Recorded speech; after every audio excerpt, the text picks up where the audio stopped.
Hello guys, this is Paul McWhorter with TalkTechBoy.com, and we're here today with episode number 18 in our incredible new tutorial series where you are unleashing the power of your Raspberry Pi Pico W. I will need you to pour yourself a nice strong glass of ice cold coffee. That would be straight up black coffee poured over ice, no sugar, no sweeteners, none needed. And as you're pouring your coffee, as always, I want to give a shout out to our friends over at Sunfounder. Sunfounder is actually sponsoring this most excellent series of video lessons. And in this class, we will be using the Sunfounder Kepler kit for Raspberry Pi Pico W. Now, most of you guys probably already have your gear, but if you don't, look down in the description. There is a link over to Amazon.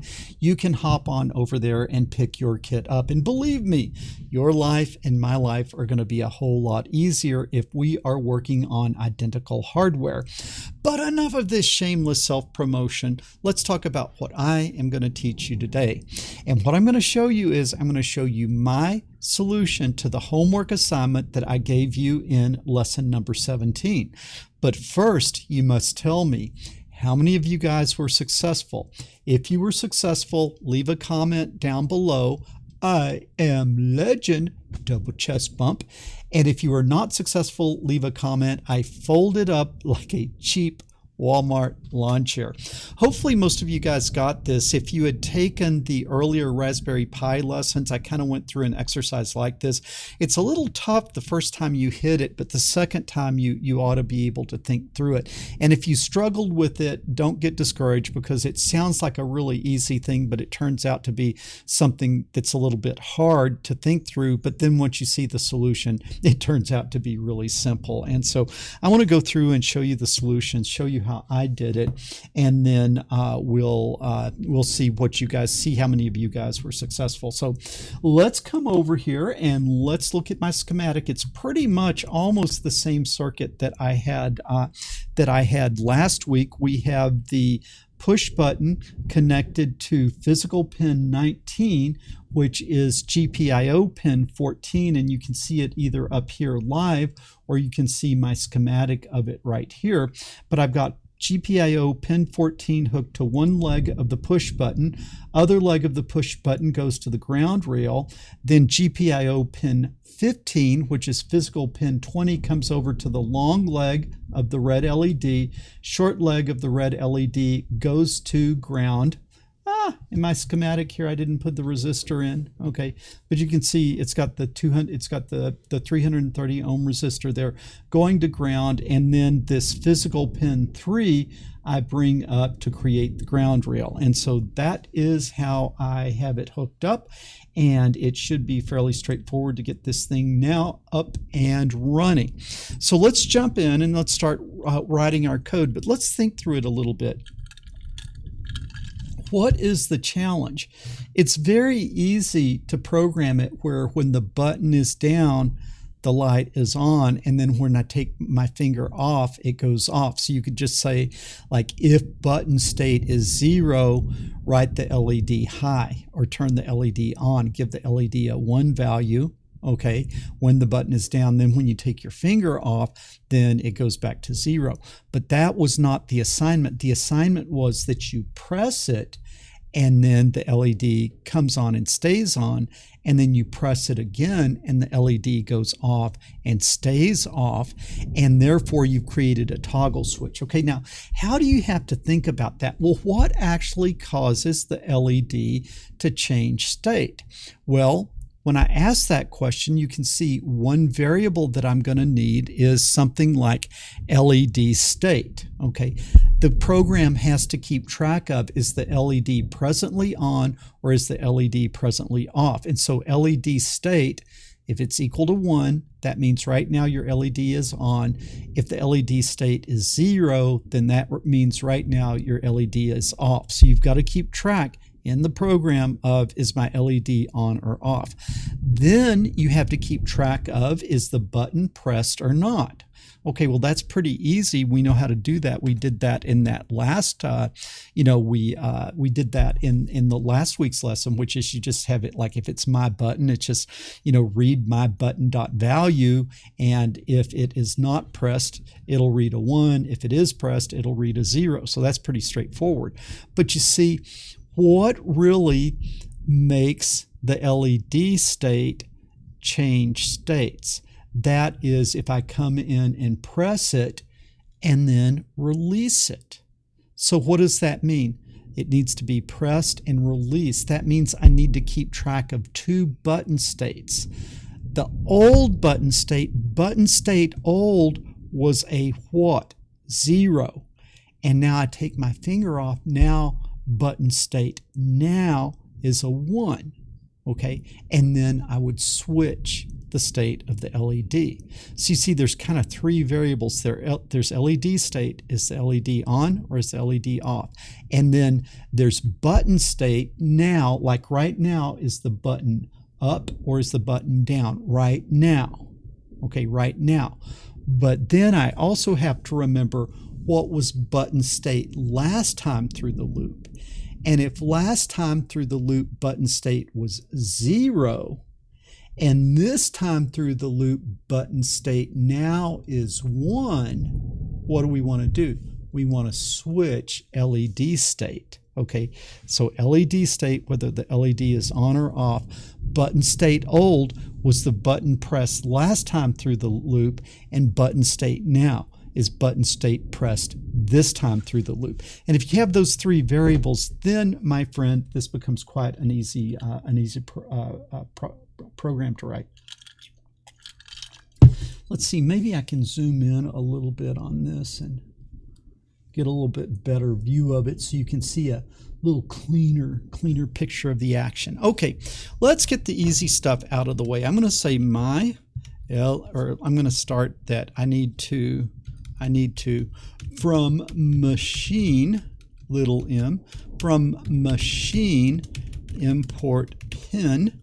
Okay. Can you guys hear that storm out there? It is just rolling thunder, and I'm wondering if I'm going to make it through this video without like having my power go down and all of that. But we're gonna give it our best shot. Now, from time import sleep, because we always want to put some little delays in there. Now, what did we say? Our LED pin was connected to GPIO pin 15. That's that corner pin. The LED was connected there. And then the butt pin for button pin, that is connected to its neighbor, GPIO pin 14, which was physical pin 19. And now I need to set up that button. I need to set up that button as a read. Okay, I need to set it as an input. So I'm going to say my button is equal to pin. Okay, and then which pin is it? It's the butt pin. Okay, and then it is going to be an input, so I'm going to say pin.in, telling it that that pin is going to be read from. It's going to be an input pin, and now I've got to tell it to activate the pull-up resistor and the 3.3 volts. If this doesn't make sense, head on back to lesson number 17 and review what we did there. Pin.pull-up. Okay, so I've activated the pull-up resistor. This button here, this button is now ready to read. This button is now ready to read. Okay, so I've done the LED pin, I've done the button pin, and then also I need to make that LED pin an output, right? Because I'm going to be writing to that.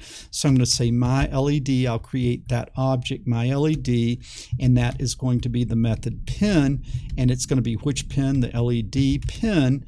And then I want that LED pin to be a what? A pin.out, because I'm going to write to the LED. So hopefully that all makes sense. Now, what are those 3 variables I need? I need the but state now. That means right now, is the button pressed or is the button not pressed? That's but state now. And the program's just starting, so I'm going to give it an initial value of 1, which means the button is not pressed right now. And then I'm also going to give it but state old because the program is just running for the first time. And so similarly, I'm just going to say last time through it wasn't pressed either. It's just so that when we hit these variables down in the program, the first time it doesn't crash because we've initialized the variables. Okay, now also, what do I have? The LED state. LED state. Now, does that start on or does that start off? Well, you can see when you start the program, it's going to be off, so I'm going to say the LED state is false. False, it's not on. True, it's on. False, it's not on. Now we're going to go into our little loop here. Okay, while true, so we're going to be looping through here. What is the first thing I want to do? I want to read that button. Is the button being pressed right now or not? So the but state now is equal to my button, okay, dot value. So this will just read it. When I do a my button dot value, it's going to read, is it being pressed or is it not being pressed?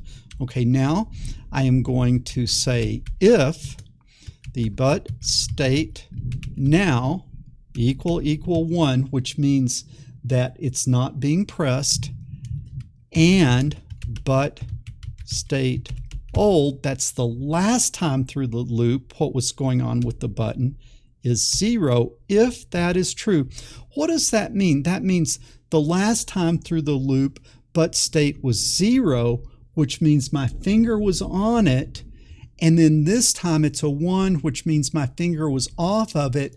That means I pressed the button. I pressed down, I let up. What do I want to happen then? Well, what I want to happen is I want to switch LED state. So LED state is equal to not LED state. So what does that mean? If last time it was true, then I want to make it false. If last time it was false, I want to make it true. If it was a 1, I want it to become a 0. If it was a 0, I want it to become a 1. If it's off, I want to turn it on. If it's on, I want to turn it off. So I just switch LED state to not LED state.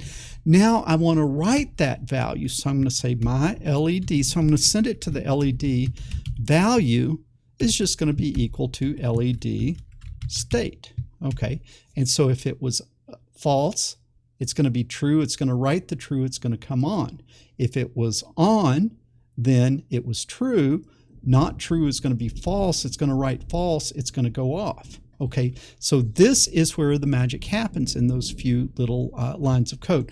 Now, just to kind of help me debug, in case I got a problem in here, I'm going to print LED state, and then I'm going to print the button state. Now, just to make sure that I'm reading the button, that I'm actually reading it, and I'm kind of switching back and forth like I should. And then now what I need to do is now but state old is, I'm to the bottom of the loop. Next time through the loop, I need a but state old. Well, it is this times but state now. So but state now gets moved to but state old because I'm fixing to go through the loop again, and but state now is no longer the new value. It's now what? The old value. So it's sort of like today is tomorrow's yesterday kind of thing is maybe how you would think of it. And now let's put a little bit of delay in here. Sleep of 0.1 like that. Okay. How many mistakes did I make? Were you guys screaming at me? Okay. I will need everyone to hold their breath. Line 12, denied. But state now, but state old. What is wrong with but state now and but state old? Okay. Line 12. Man, that really looks right. Equal. I did one equal. I didn't do the other equal. Rookie mistake. This problem was one of you guys didn't hold your breath. I need everyone to take a swig of coffee. And I need everyone to hold their breath. Whoever wasn't holding their breath, I think you know who you were. I need you to hold your breath this time. Oh, but pin is not defined. What is this but pin business? Where is that? That is in line 6. My button is but pin. I always hold that shift key down a little bit too long. Okay, this time we're all going to hold our breath. Okay, good. What does this mean? False. If the LED state is false, that means the LED is off. Okay, very good. The LED is off. And the button state is 1, which means it's up. It's not being pressed. Now, when I press this down, what do I expect to happen? I expect the LED to stay off, and I expect the button's value now, the button state now, to become 0. But will the LED come on yet or not? No, it won't, because it's looking for that down to up transition. So I go down. Good news is I got a 0 there, and giddy up. Look at that toggle. Seems a little bright. I think I will turn my LED off. Voila! I think I will turn it on. Look at that. Okay, we have made ourselves a dandy little toggle switch. Maybe we could put a little bit of a lampshade on that, like that. Okay, off, on. Now also watch this. I can hold it down a long time, and then when I let it up, it goes off. And so actually you can see we made a decision that we want the onning and offing occurring when the button is released. And so you might think of a button pressed just like that, but you have to think the button goes down, the button goes up. When do you actually want the switch to occur? Well, what if I want to switch on when the button goes down? I want to switch, okay? Well, in that case, what I would want is the button was a 1 last time, and this time it is a 0. If last time the button was a 1 and this time it's a 0, then switch now. If last time it was a 1 and this time it's a 0, I want to switch. Okay, so now let's run that. Okay, and now watch this. This time when I press down, it switches, and then nothing happens when I take my finger off, and then off. And then like that. So you see, you can control whether the switching happens on the up to down transition of a button push or from the down to up transition of the button push. How cool is that? How cool is that?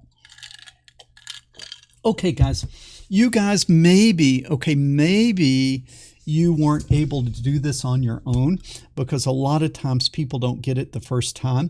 And so I want you to have more practice at this. And so I will be giving you a homework assignment.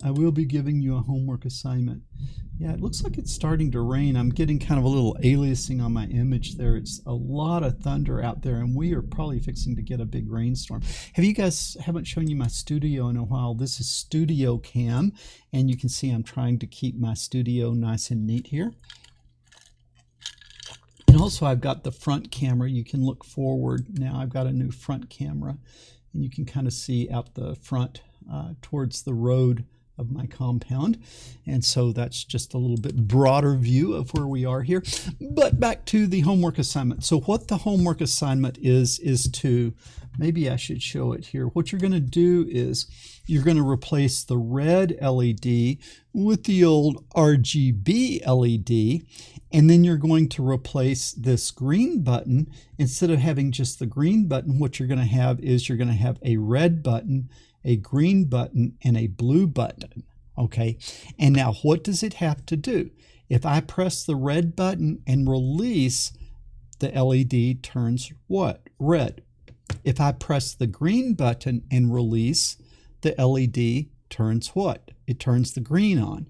And then if I press the blue, and release, it turns the LED blue.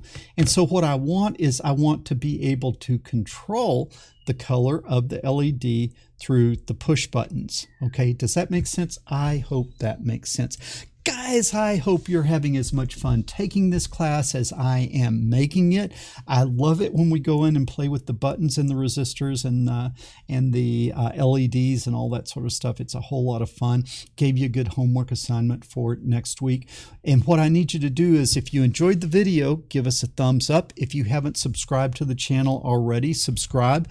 Make sure that you leave a comment down below. That helps us with the old YouTube juice. And as always, make sure that you share this video with other people, because the world needs more people doing engineering and fewer people sitting around watching silly cat videos. Paul McWhorter with TopTechBoy.com.